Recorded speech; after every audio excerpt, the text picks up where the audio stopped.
Bienvenue dans ce nouveau billet de la Bourse en stress, en date donc du 13 février 2026. Alors, effectivement, Michael est rentré un petit peu, a poussé la porte, ok, pour secouer un petit peu le cocotier. Et effectivement, on avait une baisse de régime en termes de vues, de commentaires, de likes, etc., etc. Et cetera. Et c'est vrai qu'il a bien fait puisqu'on a eu un retour, donc vu la dernière vidéo sur le billet hebdomadaire que Michael a fait la semaine dernière, on voit que, bon, tout compte fait, le fait de secouer le cocotier, ça marche quand même. Voilà. Alors, donc, moi, je vais faire aussi un petit changement. On va voir. Vous mettrez des commentaires si ça vous plaît, la nouvelle façon de faire ou pas. C'est vrai que parfois, il faut se remettre en question. Mais d'un autre côté, croyez-nous que c'est un sacré boulot quand même de vous présenter ça toutes les semaines, dans le sens où le but c'est de vous informer, de former aussi. Donc tout ça, ça prend du temps. Voilà. Donc il y a des fois, on peut être amené à être démotivé par le manque de résultats. Donc de temps en temps, voilà, il faut allumer la lumière et secouer le cocotier. Donc voilà, donc là, belle réussite pour cette nouvelle vidéo de Michael avec un nombre un petit peu plus important de nombre de vues et de commentaires. Alors, je vous rappelle que nous allons organiser au mois d'avril, donc du 11 avril au 14 avril, donc une formation option, donc sur 4 jours, où on aura 2 jours avec de la pratique, puisque ce sera lundi et mardi, étant donné que les marchés américains seront ouverts à partir de 15h30 heure française. Voilà. Et on pourra donc traiter les stocks et les options. Alors, où est-ce que nous en sommes? Donc, le 13 février, et voilà, je bafouille, 13 février 2023, 26. C'est pas ma journée. Donc voilà, alors le Fear and Greed, où est-ce qu'on en est? Eh ben, on en est à Greed. Non, on était à Greed. Souvenez-vous, il y a 15 jours. Eh ben, on est revenu sur Fear. Bon, la peur. Donc, oui, parce qu'il s'est passé des choses, parce que les marchés sont omnibilés par le fait de la baisse des taux de la Fed. Bon, et si jamais il y a un élément qui peut perturber ou annuler cette baisse possible des taux, effectivement, le marché réagit un petit peu mal et on l'a vu, jeudi, il y a eu quand même donc hier, une baisse relativement importante de la quantité de chômeurs, donc, et qui est moins important que prévu. Bon, alors effectivement, quand on baisse les taux, c'est pour relancer, voilà, le travail, baisser le coût, puisque si on fait un emprunt, ça va baisser les coûts. C'est donc les taux d'emprunt étant adossés au taux de la Fed. Donc voilà, alors jeudi, nous avons vu ce qui s'est passé. Bon, alors également, chose importante aussi, je regarde voilà, existing home sales. Alors là, effectivement, là aussi, c'est un élément qui est pas forcément très bon, puisque on attendait, vous voyez, plus de 4 millions donc de ventes et on en a moins. Donc la performance hebdomadaire sur les sous-secteurs, je vous rappelle que sur Finviz, il y en a 144, et on voit que ça a été, vous voyez, le papier, voilà, on a eu les utilities, donc c'est un peu les valeurs refuges, le real estate, l'oil and gas drilling. Ah, ça c'est intéressant. Donc on voit que l'énergie, qui est un secteur important, on va voir ça. On va voir ça. Et puis l'or. Voilà. Alors effectivement, on a également ici un secteur que je suis, donc c'est également marine shipping. Alors vous allez comprendre après. Marine shipping, ok, parce que c'est le reflet de l'économie. Alors également, donc ce sont les sociétés, enfin ces sociétés étrangères cotées sur le marché américain. Donc, et là aussi c'est intéressant, vous voyez, la performance donc cette semaine, On a eu des records donc sur les sociétés malaisiennes. Alors c'est des petites, hein, c'est pas des grosses capitalisations hein, quand même, hein, mais qui ont fait une progression de 55%. Ouh, bon c'est des petites, hein, donc ça c'est un petit peu bon c'est et donc des sociétés malaisiennes cotées sur le marché américain. Voilà. Alors par contre, j'ai noté c'est Monaco, donc des sociétés monégasques qui sont cotées sur le marché américain et une belle performance. Tiens donc. Alors, il y a peut-être quelque chose à faire. Ben, il y a peut-être quelque chose à faire. Ben oui. J'ai dégoté donc dans ce secteur, enfin dans ce sous-secteur plus exactement, la société qui s'appelle CMDB. Donc, qui est monégasque, qui fait partie, vous voyez, donc du marine shipping. Tiens donc. Et des industriels. Bon. Et là, alors bien entendu, on va pas se précipiter. Elle n'est pas si chère que ça, vous voyez, 19 $. Bon. Alors bien entendu, bon, il y a peut-être des options là-dessus, mais voilà. Donc on risque d'avoir pas beaucoup de volume et d'open interest. Bon, Michael vous a fait d'ailleurs une vidéo sur l'open interest. Et bon, mais en tous les cas, comme pour jouer du stock, et puis peut-être pourquoi pas vendre des coverall calls. Et je vous rappelle que nous ne sommes pas des conseillers en investissement financier. Et donc là, ben, on voit qu'on tape un peu le haut du canal.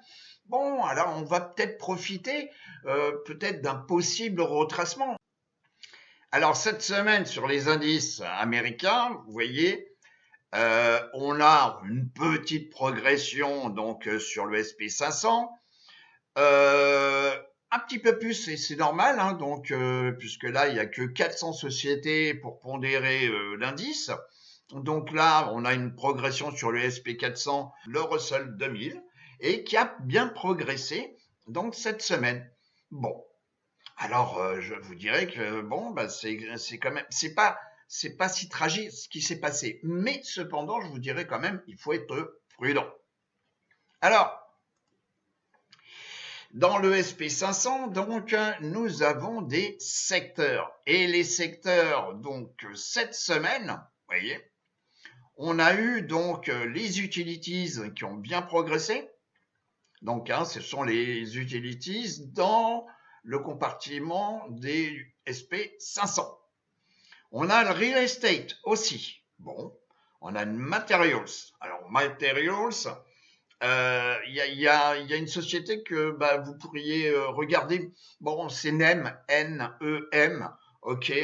Donc voilà la société NEM, ok. Après un rebond sur la 50D ici, hein, nous sommes en bougie et journée. On vient de casser mon petit fil conducteur. Donc on comble ici un gap baissier, et peut-être l'objectif est ici, donc aux alentours, vous voyez, je vais me mettre ici, aux alentours des 133 $. Bon, mais par contre la tendance de fond, elle est quand même très bonne.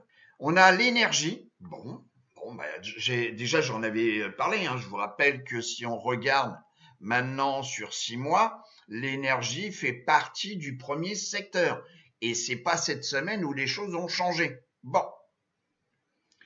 On a les consumer staples également. Donc, vous voyez, le vendredi 20, donc, le Core PCE Price Index. Bon. Donc là, c'est le rapport. Donc, le Core, ça veut dire qu'on a enlevé l'énergie et l'alimentation, le food. Bon, pour pondérer différemment cet indicateur. Mais là, bon, donc là, vendredi, on va avoir une information relativement importante. Et je reviens là-dessus, donc effectivement, puisque ça va définir, ben, bien sûr, le taux. Donc là, vous avez ici graphiquement le corps et ici juste l'inflation, donc où il y a tout, hein, l'alimentation et l'énergie. Bon. Alors, le SP500, vous voyez comme quoi, on va se mettre ici en plein écran. Voilà, donc nous sommes en bougie daily. Donc, on avait testé ici un plus haut et tout, etc. Et puis, vous voyez, là, on vient clôturer, donc ce vendredi, sous la moyenne mobile 50. Alors on vous dit souvent, on a potentiellement un risque de retracement de 10%. Voilà, puisque tout le monde a ça en tête pour définir si c'est un retracement. Juste dessiné ici, 10% de retracement sur le plus haut. Donc, ce qui nous fait aux alentours des 6300 points. 6300 points qui a déjà été travaillé. 6300 points. Donc là, on est au-dessus de ce point-là, mais 6300 points, vous voyez, tac, on est quand même dans une zone déjà. Alors, peut-être que SP500 va retracer vers ces niveaux-là. Car la seule chose qu'on voit, c'est que là, nous sommes dans un rectangle de congestion. Alors, le Russell 2000, donc lui, effectivement, il avait fait un plus haut, on en avait déjà parlé, ok. Et là, tout compte fait, cette semaine, vous voyez, on clôture. Donc, je vais me mettre, voilà, en plein écran. On clôture, vous voyez, comme quoi, c'est toujours amusant de voir ça et tout, parce qu'on pourrait dire, le hasard. Bon, il y a des fois, le hasard, quand même, on lui fout beaucoup de choses sur la tête, alors que, bon, je n'y crois pas trop. Et là, on a eu un rebond sur la 50, le 5 février. Et là, aujourd'hui, nous clôturons sur mon petit fil conducteur, la moyenne mobile, 10 jours. Alors, le 16 février, les marchés seront donc fermés, holiday. Voilà. Sur les groupes, alors, je vous ai mis ici donc sur le secteur de l'énergie, et ce secteur de l'énergie contient des sous-secteurs. Vous voyez, énergie, et contient des sous-secteurs. Et donc cette semaine, comment ça s'est passé? Eh ben, c'est le sous-secteur du secteur de l'énergie qui a le plus performé. Sur le mois, pratiquement 25%, j'arrondis. On a 47 sur 3 mois. Et puis également, sur 6 mois, on a 45, j'arrondis aussi, %. Et puis depuis le début d'année, on a 39%. La société OKE, et qui est dans l'oil and gas midstream. Alors, on revient ici donc sur ce que je vous avais montré. Et vous voyez que la progression sur cette semaine de ce sous-secteur est quand même peut-être pas aussi importante que le drilling, mais quand même on a 5,38% cette semaine. Et si nous regardons donc sur 6 mois, on a 16%. OKE, on voit ici, donc voilà, elle a une capitalisation, donc elle fait partie, vous voyez, du compartiment SP500, et la capitalisation de 54 milliards. Bon, alors déjà, c'est pas une toute petite. Il y a également, ça j'en tiens compte, c'est donc ici, on a un price to earnings qui est pas si cher que ça, parce que actuellement, beaucoup de sociétés, par exemple dans la technologie, le PI est relativement très important. Là, d'un point de vue graphique, vous voyez que d'abord, nous étions ici, ce qu'on appelle une phase donc bearish plus exactement, et non pas beer comme une bière, bear. Et donc la 200 ici, la 50 ici, et ici le cours. Donc on voit ça pendant les formations. Donc là, on est vraiment typiquement en bearish. Et on est revenu ici donc en phase, ce qui est une phase donc intéressante toujours, où on est entre la 200 et la 50. Et puis paf, on a ici une autre phase, qu'on voit ça pendant les formations, où on est au-dessus de la 200 et la 200 est au-dessus de la 50. Et là, on commence à avoir la probabilité que la 50D puisse croiser à la hausse la 200D. Bon. Donc, je décidais aujourd'hui de prendre position donc pour faire un coverall call sur cette société OKE. Donc, j'ai acheté la société donc parce que pour faire des options, c'est par paquet de 100, ok? Un contrat, c'est toujours adossé sur 100 stocks. Bon, pour ce qui est des ETF et des stocks classiques. Pour d'autres supports, ce ne sera pas ce même ratio. Donc, il faut faire aussi attention. Donc, j'ai acheté la société pour faire de la vente de covered call. Donc, ça veut dire que je vais peut-être profiter de deux choses. C'est la hausse du stock si je me fais assigner à un prix plus haut. Et en même temps, en vendant un call, je vais percevoir donc une rémunération, une prime. Donc, j'ai acheté la société donc je vais vous dire, voilà, je l'ai acheté à 85,33, 85,33 $. Et là, vous voyez, on a clôturé à 86,11. Et on a quand même une très belle tendance. Et puis là, mon petit fil conducteur, voilà. Et j'ai vendu, on va voir ça sur la chaîne de cotation, et j'ai vendu pour l'échéance du 20 mars, qui est un mensuel. On est à 34 jours donc de l'échéance. Et j'ai vendu un call 90 avec ici une volatilité implicite qui est pas mal, qui volarise, parce qu'en plus on avait le VIX qui montait. Donc j'ai profité de cette hausse du VIX pour vendre plus cher. C'est ça que ça veut dire. Donc je reviens sur la chaîne de cotation. Donc j'ai vendu un call 90 et je l'ai vendu en tous les cas un petit peu moins cher. Bon, j'aurais dû attendre, mais j'avais pas la possibilité d'attendre. Je voulais vraiment exercer ma vente de call. Et donc en fin de journée, vous voyez, donc le dernier prix c'était 2,23 $. Donc j'aurais pu encaisser 223 $. Bon, je l'ai vendu à 1,75. Bon, voilà, donc j'ai perdu un petit peu en termes de rendement. Et le cours, le 20 mars, vous voyez, si au 20 mars, voilà, on va se mettre,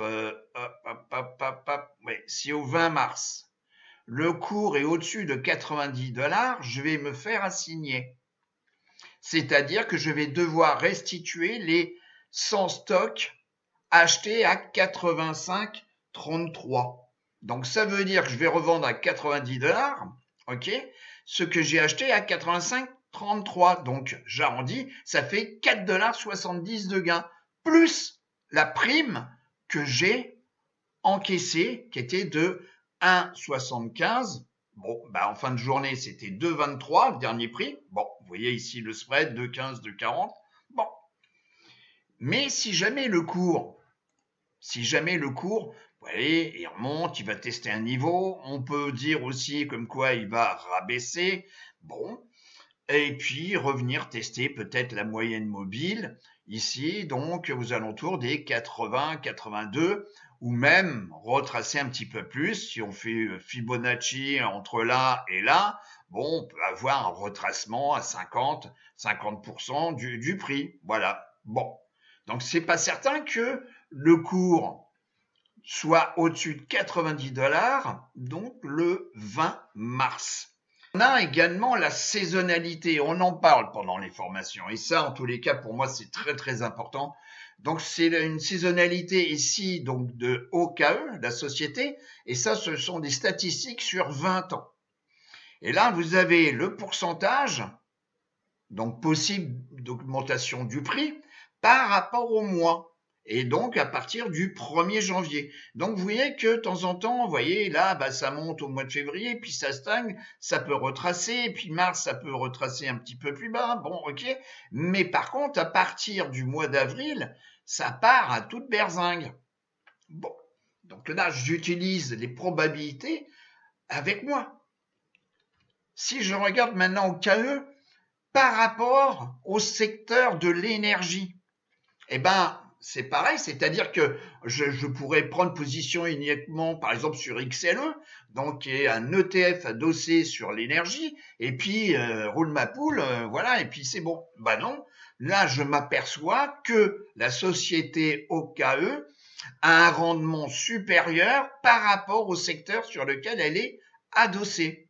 Voilà. Mais si on regarde maintenant sur une tendance plus longue, eh ben, on peut ici avoir, nous avions cassé la 200 semaines, et puis, donc peut-être que la partie bearish, donc de OKE, est terminée et qu'on est reparti, donc, au-dessus de la 200 semaines et au-dessus de la 50 semaines, et on a peut-être la probabilité qui nous indique comme quoi on risque peut-être de retoucher les 100 $, et ici peut-être au-dessus les 120 $.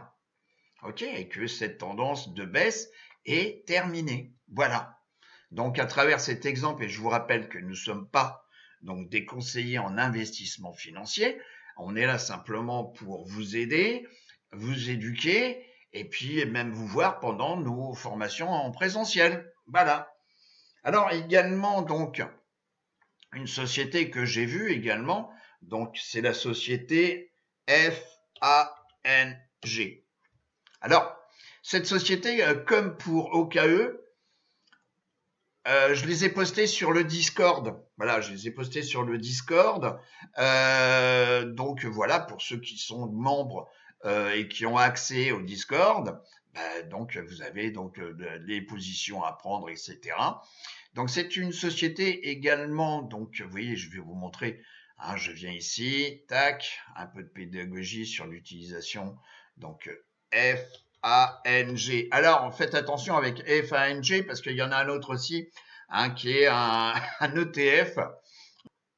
Donc, elle est chère. Donc, ça veut dire que cette société, pour jouer avec les options, il faut avoir un gros portefeuille. OK?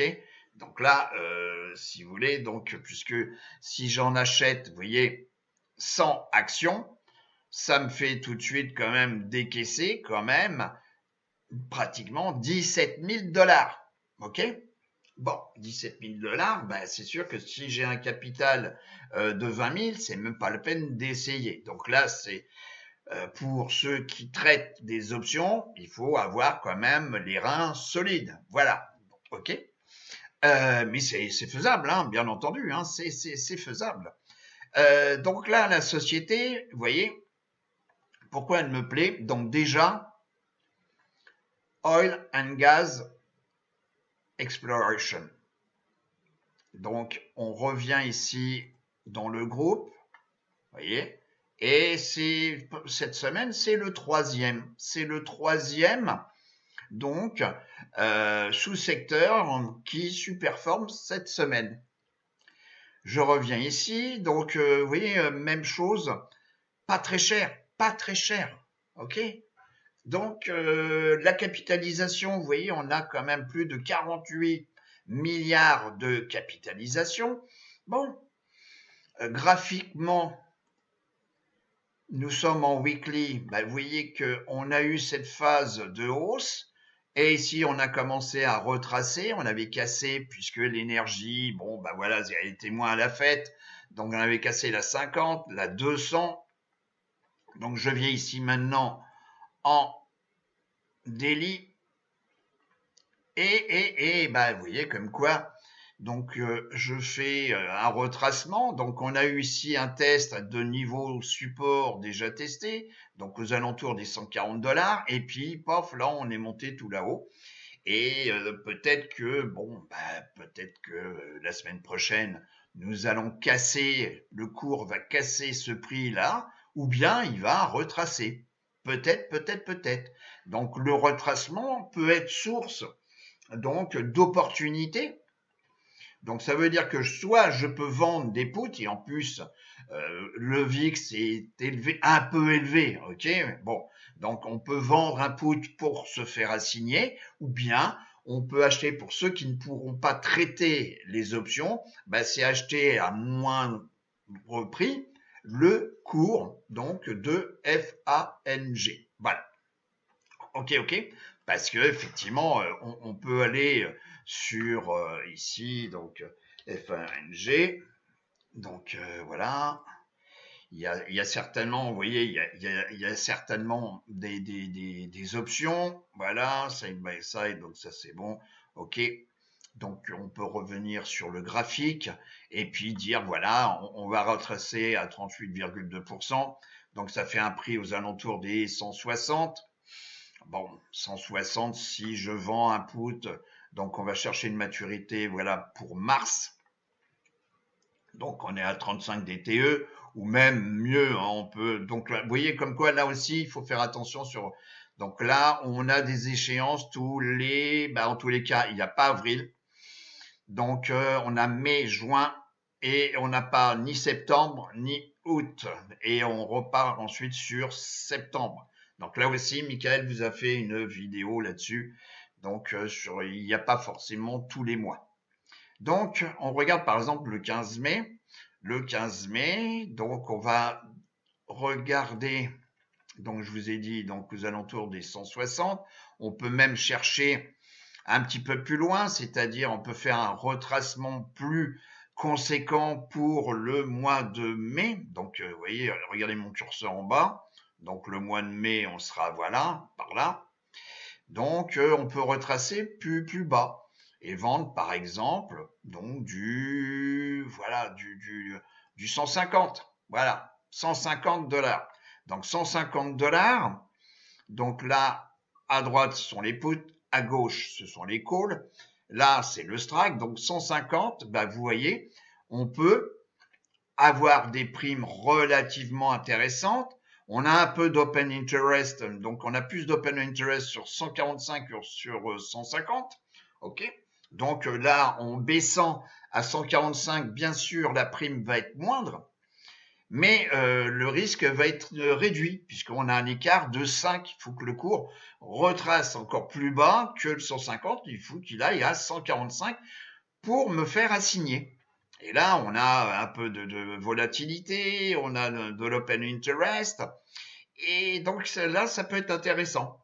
Vous voyez, donc ça veut dire que je peux toucher 395 $ en vendant un put 145 $ à l'échéance du 15 mai. Donc ça, c'est un mensuel, 15 mai. Bon. Mais ce qui veut dire aussi, c'est que si le cours, le 15 mai, est sous les 145 $, je vais être assigné, c'est-à-dire je vais devoir décaisser pour 14 500 dollars, excusez-moi, 14 500 $. Donc, effectivement, à partir de ce moment-là, mon money management qu'on voit pendant la formation doit me permettre de pouvoir encaisser ce débit. Et puis ensuite, je vais me retrouver propriétaire de 100 stocks à acheter à 145 $. Voilà. Donc, et puis après, on peut, je reviens sur le graphique. Voilà, si on, à 145, vous voyez, c'est ici. OK. Bon, donc c'est un retracement un petit peu plus profond par rapport à Fibonacci. Et puis, si je touche à 145 $, je peux faire maintenant des coverall calls. Voilà, comme dans l'exemple précédent.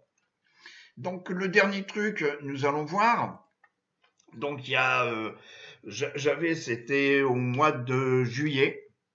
J'avais posté donc dans une rubrique qui s'appelle les bons coups de filou. J'avais posté une position donc pour le 7 juillet. Donc juillet, j'avais acheté le 7 juillet. Voilà, on revient ici, 7 juillet.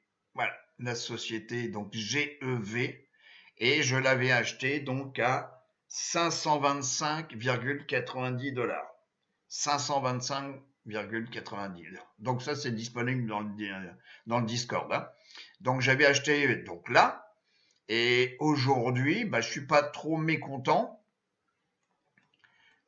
du résultat, puisque là, on en est donc à 802 $. Voilà, 802 $, j'arrondis. Et que la tendance est toujours bonne. Donc déjà par rapport à mon fil conducteur, la 50 ici, la 50D, et ici la 200. Donc le stock, voilà, on peut vendre, par exemple, on imagine que la semaine prochaine, on va retracer vers les 780, voilà, aux alentours des 780. Donc on regarde pour l'échéance donc du 20 février, 780, voilà, et on a un peu d'open interest, hein, c'est une grosse valeur quand même. Hein. On a du volume, donc là aujourd'hui vendredi, Et donc là, je peux toucher 990 pour avoir le droit de toucher à 780. Donc là, il faut avoir un sacré portefeuille quand même. Donc là, ça veut dire que là, c'est carrément 78 000 dollars donc pour la position quoi. Donc là, c'est un gros portefeuille, encore plus gros que l'exemple précédent. Donc là, mais là, je peux toucher, j'arrondis, 1000 $ pour avoir le droit de toucher à 780 qui est mon prix. Ok. Donc la société, donc GEV, donc le 20 février 2026. Je vais donc vous souhaiter une très bonne semaine donc de 4 jours de trading. Et puis en tous les cas, mettez des commentaires si cette nouvelle présentation vous plaît pas, si comme certains ils en ont marre d'entendre mais bon, et ben bon. En tous les cas, je vous dis à tout bientôt. Au revoir les amis. Au revoir.